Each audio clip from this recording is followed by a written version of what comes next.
అంతా అయిపోయింది. ఆ నూనె తప్ప ఇంకేం లేదు వాళ్ళ ఇంట్లో. సమస్తం కూడా కోల్పోయారు.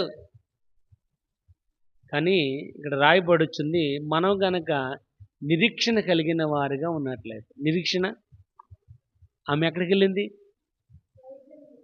దైవజనుడి దగ్గరికి వచ్చింది. అక్కడ ఆయన అంటున్నాడు, అమ్మా నా వల్ల నీకేం కావాలి? నా వల్ల నీకు ఏం కావాలి?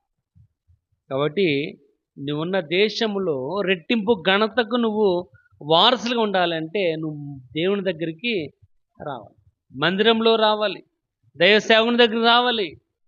అంతే తప్ప నీ ఇష్టానుసారంగా ఉన్నట్లయితే పని అవ్వదు.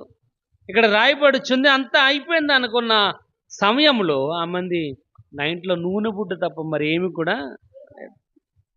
చాలు అది. ఎందుకంటే ఆమె గ్రహించింది, ఈ నూనె ద్వారా దేవుడు నా కుటుంబాన్ని మార్చుకోవాలి.